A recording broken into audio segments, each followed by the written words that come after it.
मंत्री जी आपके समक्ष रखेंगे। धन्यवाद सर। जैसा कि अभी अध्यक्ष जी ने बहुत सारे विषयों के ऊपर बड़े विस्तार से आप लोगों के समक्ष विषय रखे हैं। मेरा ये सबमिशन है इन सारे विषयों को लेकर के कि ये सारे विषय जो हैं आपस में जुड़े हुए हैं, चाहे वो लव जिहाद है, चाहे लैंड जिहाद है, चाहे धर्मांतरण का मामला है।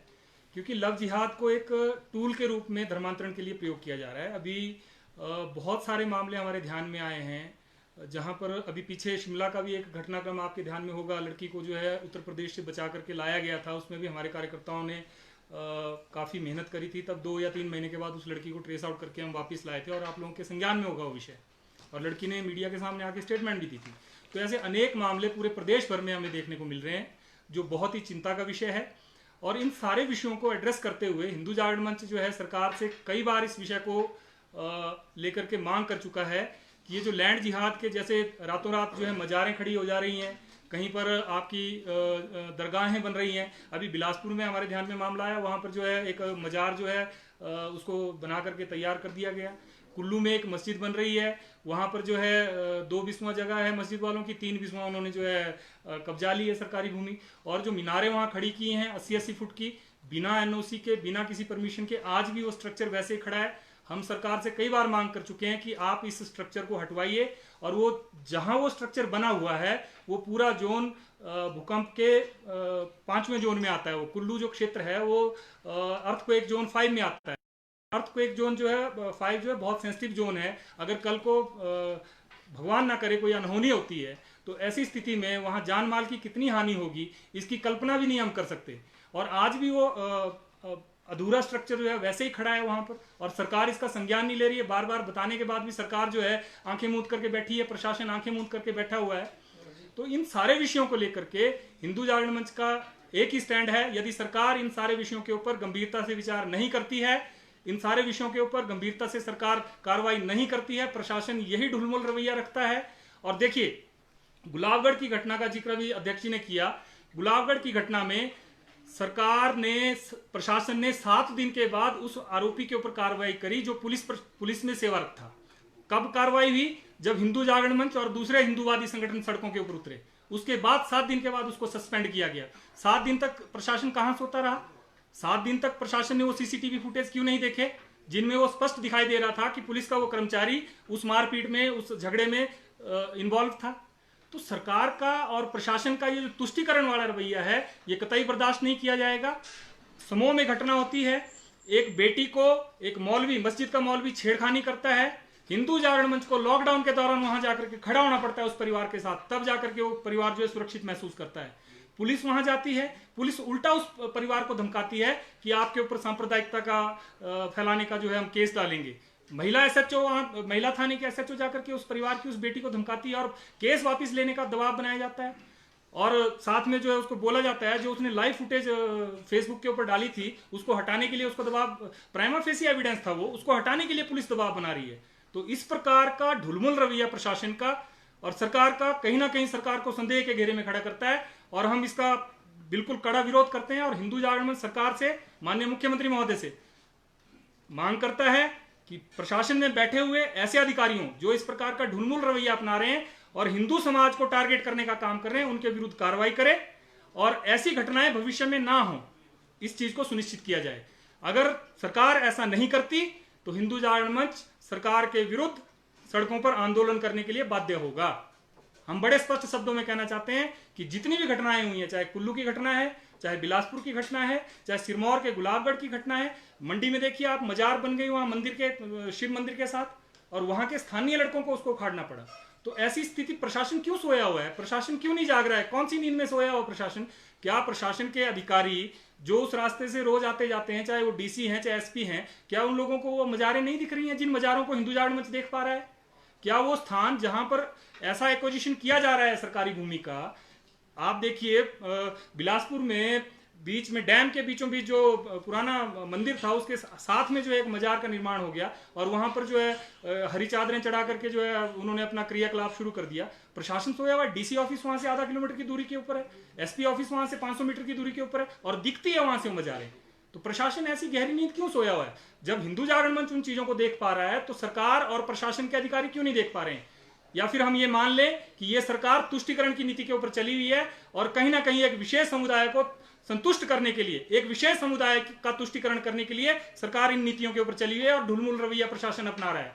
तो हिंदू जागरण मंच इन सारे विषयों को संज्ञान में लेते हुए हम आज फिर इस प्रेस कॉन्फ्रेंस के माध्यम से, माननीय अध्यक्ष जी ने सारा विषय रखा, मैं पुनः एक बार जो है इस विषय के संदर्भ में सरकार से इतनी ही मांग करना चाहूंगा कि सरकार प्रशासन को चुस्त दुरुस्त करे और हिंदुओं के ऊपर जो इस प्रकार के घात हो रहे हैं उन घातों को रोके और जानबूझ करके किए जा रहे हैं। आप देखिए, हिंदूवादी यदि कोई सोशल मीडिया के ऊपर कुछ लिखता है, आप देखिए तबलीगी जमात के बारे में, मुझे नहीं लगता कि मीडिया के साथियों को भी कोई संशय होगा कि इन लोगों ने किस प्रकार का व्यवहार इस कोरोना काल में अपने देश को संकट में डाल करके, अपने समाज को संकट में डाल करके किया। लेकिन उसके बावजूद इस तबलीगी जमात के ऊपर प्रतिबंध लगाने में सरकार क्यों संकोच कर रही है? भाई, ऐसा कौन सा काम तबलीगी जमात ने इस देश और इस समाज की भलाई के लिए किया है जिसको देखते हुए सरकार उनको प्रतिबंधित करने में सरकार को दिक्कत हो रही है? जबकि हम बोल रहे हैं कि तबलीगी जमात के कारण जो है इस प्रदेश का माहौल खराब हो रहा है, वो लोगों को कट्टरता की ओर बढ़ा रहे हैं। देखिए आप हिमाचल प्रदेश में सुंदरनगर हो गया, बिलासपुर हो गया या दूसरे जो क्षेत्र हैं, हमने बुर्का नहीं देखा था आज से 10 साल पहले, लेकिन आज आप जाएंगे आपको सुंदरनगर में बुर्का पहने हुए महिलाएं मिलेंगी, टोपी पहने। हमें उनके पहनावे से दिक्कत नहीं है, हमें दिक्कत है उस सोच से जो जिहादी सोच इस समाज को कहीं ना कहीं नुकसान पहुंचाने के लिए तैयार की जा रही है।